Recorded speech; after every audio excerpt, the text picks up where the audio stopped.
ठीक कहा, लैला को देखने का और कोई उपाय ही नहीं।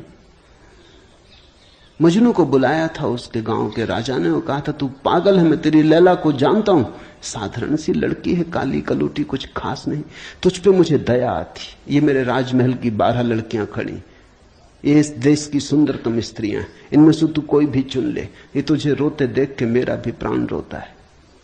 उसने देखा और उसने कहा, इनमें तो लैला कोई भी नहीं, ये तो लैला के मुकाबले तो दूर, उसके चरण की धूल भी नहीं।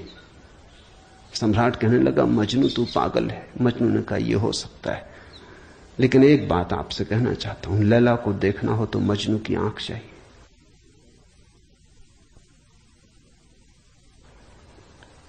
ठीक कहा मजनू ने, अगर वृक्षों के सौंदर्य को देखना हो तो कला की आंख चाहिए, और कोई प्रमाण नहीं। अगर किसी के प्रेम को पहचानना हो तो प्रेमी का हृदय चाहिए, और कोई प्रमाण नहीं। और परमात्मा तो इस जगत के सारे सौंदर्य और सारे प्रेम और सारे सत्य का इकट्ठा नाम है। उसके लिए तो ऐसा निर्विकार चित्त चाहिए, ऐसा साक्षी भाव चाहिए, जहां कोई शब्द न रह जाए, कोई विचार न रह जाए, कोई तरंग ना उठे, वहां कोई धूल न रह जाए, मन की और चित्त का दर्पण परिपूर्ण शुद्ध हो। प्रमाण कहां?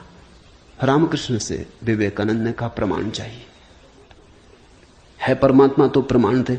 और विवेकानंद को देखा रामकृष्ण ने, बड़ी थी संभावना इस युवक की, बड़ी थी यात्रा इसके भविष्य की, बहुत कुछ होने को पड़ा था इसके भीतर, बड़ा खजाना था, उससे ये अपरिचित है। रामकृष्ण ने देखा, इस युवक के पिछले जन्मों में झांका,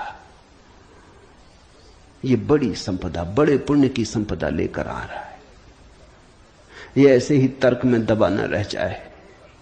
कराह उठा होगा पीड़ा और करुणा से रामकृष्ण का हृदय। उन्होंने कहा, छोड़, प्रमाण वगैरह बाद में सोच लेंगे, मैं जरा बूढ़ा हुआ, मुझे पढ़ने में अड़चन होती, तू अभी जवान, तेरी आंख अभी तेज, ये किताब पढ़ी, इसे तू पढ़। वो थी अष्टावक्र गीता, जरा मुझे सुनाते। कहते हैं विवेकानंद को इसमें तो कुछ अड़चन न मालूम पड़ी, यह आदमी कुछ ऐसी तो कोई खास बात नहीं मांग रहा है। 2-4 सूत्र पढ़े और एक घबराहट, और रोआ रोआ कपने लगा। और विवेकानंद ने कहा, मुझसे नहीं पढ़ा जाता।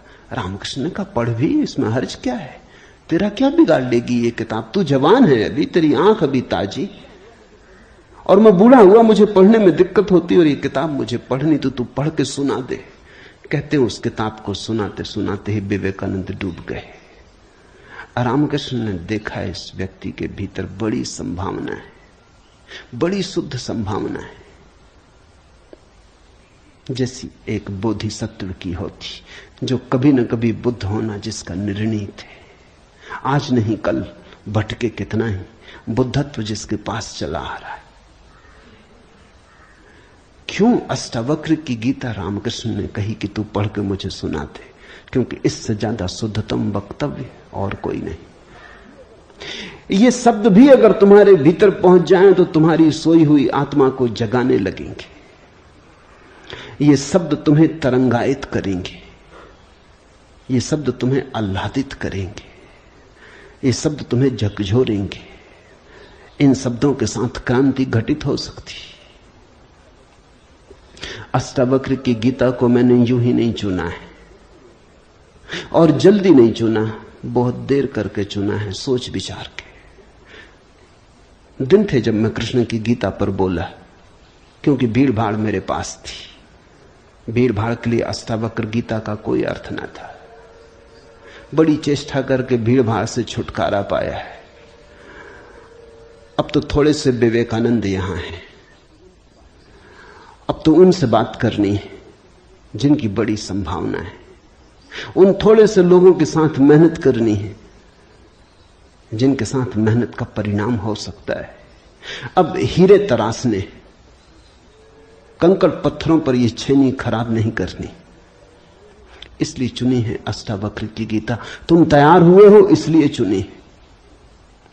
पहला सूत्र, जनक ने कहा, हे प्रभु, पुरुष ज्ञान को कैसे प्राप्त होता है? और मुक्ति कैसे होगी और वैराग्य कैसे प्राप्त होगा, यह मुझे कहिए। एतत् मम ब्रूहि प्रभो, मुझे समझाएं प्रभु। 12 साल के लड़के से सम्राट जनक का कहना, हे प्रभु भगवान मुझे समझाएं।